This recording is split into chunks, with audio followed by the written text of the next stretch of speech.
stay Are we just going to talk about that all episode? I think they might get a little bored. Actually, what I think we should do, I think Laura should tell some of her stories. That's what I think. Okay. You do? Okay. What do you want to hear? All right. Okay. So my story is actually not totally my story. My story revolves around the first apartment that my sister and her first husband lived in. And this... Does this mean I have to tag my sister-in-law? Well, I don't know. Maybe. You don't have to. You don't have to, but you know, it might be nice. So I'm not going to drop names, but a lot of our listeners probably know who I'm talking about. Anyway, when my sister moved into her first apartment with her husband, it was here in Independence, and the apartment was in Independence. We have a lot of older buildings because Independence has grown up from being a jumping off town from the Santa Fe, Oregon, and California trails from back in the pioneer days. So when my sister moved into her very first apartment, it was an old carriage house that had been turned into multiple apartments. And her husband moved into this little one-bedroom apartment that they had done. This one-bedroom apartment was, since it was in the old carriage house, from the windows you could see the kind of falling down old house that was the main house. So when we were there doing a housewarming party, my mother was in the restroom, using the restroom, and she was looking over across the way at the deserted old main house.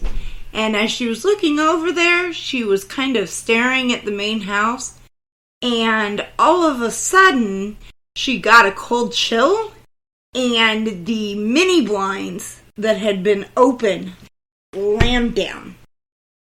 Just slammed completely closed. Just out of nowhere. No one touched them. No one was in there with her. There wasn't anything going on. They just slammed shut. So no wind, no nothing? Nope, nothing. So the same apartment, a couple of weeks later, at about 2 o'clock in the morning, my sister and her husband showed up on my doorstep. And they needed someplace to stay. This was like 2 o'clock in the morning. They had been woken up, and there was a figure standing at the end of their bed, pointing at my then brother-in-law and looking just angry, and scared them to death, both of them. Oh my God. And they left in the middle of the night, and they both refused to go back there. Oh my God, they're like a little kid who refuses to go back to bed. They had left, and they had stayed out of there, and they just decided they were not going to live there anymore, and they said, we just need everybody to come help us get all of our stuff out of here. And so my sister's husband went to work, and we went there with my sister to pack up their little bit of stuff, because of course it was their first apartment, so they didn't have a ton of stuff, in broad daylight. And when we went there, the door was locked and closed like they had left it. But oh God, there's always a but. We opened the apartment and went inside. All of the burners on the gas stove had been taken out and flipped upside down and put back on the stove. Every cabinet door was completely opened up, and the broom that had been leaned up against the corner was out in the middle of the room laying on its side on the floor. Well, that's how you believe them, isn't it? Gotta leave some. Packed up her stuff, and they never went back to that apartment. Now, this was her first husband? Yes. See, I know a story about that. Just before she met him, she saw a black carriage come rolling by. That's entirely possible, because he was kind of a deal.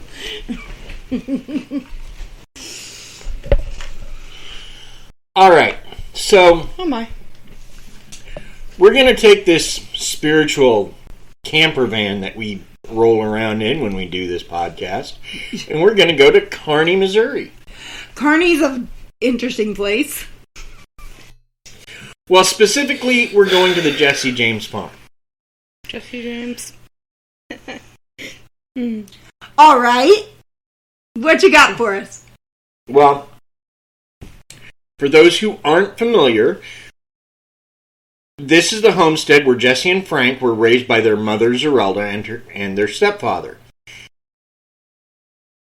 Okay. Jesse's stepfather was savagely beaten by Union troops searching for Frank and other bushwhackers in the area. Aww. Jesse's mother lost an arm from exploding flares thrown into the house by Pinkerton guards searching for Jesse and Frank. Jesse's half-brother was killed on the farm during the Pinkerton bombing. Well. So a lot happened there. Obviously. No dirt. The farm is still open to the public, and many visitors have reported paranormal activity, including hearing phantom hoofbeats, disembodied talking and whispering, ghostly gunshots on the premises, and shadow figures. Of course. Those silhouettes, they're always in these types of stories. See, a silhouette and a shadow figure for me are different things. Yeah, I agree with you. I don't think that silhouettes and shadow figures are the same. They're not? Not really. A shadow figure is more of like a... A shadow figure... Well, that would make sense. Silhouettes are more like your shadow. A silhouette could be a ghost, that you're not in the right light to see everything, so all you see is a silhouette. A silhouette could be another person. A silhouette could shadow figure, isn't that like the standing, like a standing thing that looks like a human being, but it's just a shadow? Right, it's all black. Yeah, from okay. Head to toe, and it usually is accompanied by a feeling of pure evil. I like how you said the little evil. Evil. Nice. So now we go to St. Louis, the Jefferson Barracks St. Louis and Cemetery. Oh. I see. The Jefferson Barracks has been an active military site since 1826. You know, before cars. You're really obsessed with this whole before cars thing, aren't you? I'm just mostly picking on you. Okay. Well, you know. Oh, you're trying to get back to us. You're trying to get back on us. No, I'm just being playful. It's revenge. So, this place has been an active military site since 1826, and there's a national cemetery next door. Ghosts are almost expected. Oh, Troy Taylor's book, Haunted St. Louis, notes several hauntings on the two sites. Cool. Soldiers on the site regularly report strange anomalies, paranormal activities, and ghosts. And these carry a little more weight for me because it's military personnel citing them. I can see that. Now, true, with military personnel you get all kinds. But in general, they tend to be better trained. They tend to be trained observers as opposed to non-trained observers. And they're not usually given to flights of fancy. Well, you know, unless they've had flights of ale, but Maybe that's flagons. I'm sorry, I'm a little off on my terminology. The most haunted building is the post headquarters. A local soldier reported seeing a light inside the building and peered through the window and was shocked to see a 19th century military officer writing by candlelight. He watched the ghost stand up and disappear. Now, Jefferson Barracks is open for tours and the cemetery allows visitors. Some of the visitors have reported seeing a child ghost wandering among the headstones in the cemetery. Mm-hmm. 2 other ghosts, a Confederate soldier and a Buffalo soldier of the Distinguished Black Troop, have been seen at sunset. So, there are ghosts haunting the Jefferson Barracks and Cemetery. Woo-ha-ha-ha-ha. Poor babies. Now, let's take this freewheeling VW to Bunston, Missouri. Wow. Is it just me, or has he downgraded us like twice? First we were in a RV, now we're in a free. What? Okay. Alright, where is Downston, Missouri? Bunston, Missouri. Bunston, my bad. And, I'll be honest, I didn't look it up, so you can't. Oh, okay. Alright.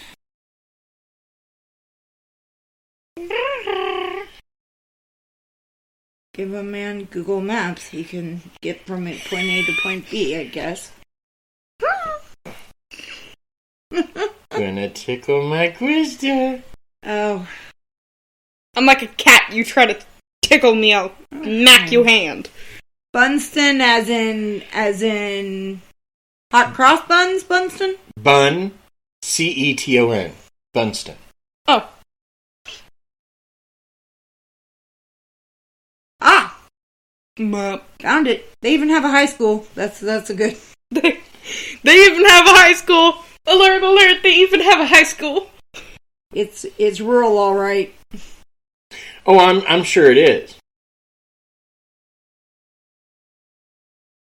So, Yee. Where is it?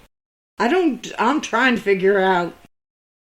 I gathered from reading it that it was... somewhere... Oh, it's between 70 and 50. 70 and 50? It was towards the Illinois border as I read it, but I... No, it's kind of centralized, actually. It's almost... It's south of I-70. It's a little west of the area between Columbia and Jeff City. Okay. Alright, gotcha. So, it's sort of a Columbia, Jefferson City suburb. Yeah, it's it's not a suburb. It's rural. It's about an hour and a half away from us, actually. Cool. Well, in 1880, Nadine and Charles Leonard built the 30-room Ravenswood mansion on a 1,000-plus acre estate that became a Central Missouri showplace. And of course, Central Missouri. There you go. The Leonards loved to entertain with all-night dancing parties and would string lanterns from the trees surrounding their property. Nadine died in her upstairs bedroom, and her body was transported to the funeral home. When a servant later tried to enter her room to collect the burial clothes, she found the door locked from the inside. Wow. Ooh, it's pretty, too. What? It's pretty! No, I'm just laughing at the fact that you're just getting all into this and being like, "Oh, it's pretty." Now, that's the normal it thing is a 2.5-story eclectic Italiente Second Empire style brick mansion. You know what else is a Second Empire style brick mansion? Vale Mansion. Well, there you go. Yep. Ooh. And we all know that we're big fans of Vale Mansion. We are. Kind of. What do you mean, So, Kind of. Okay, so... A servant climbed the ladder outside the room to peer inside to see if anyone was hiding there, but no one was there. After several attempts to pry open the door, a servant was sent to retrieve tools to break down the door. When the servant returned, they tested the door one last time and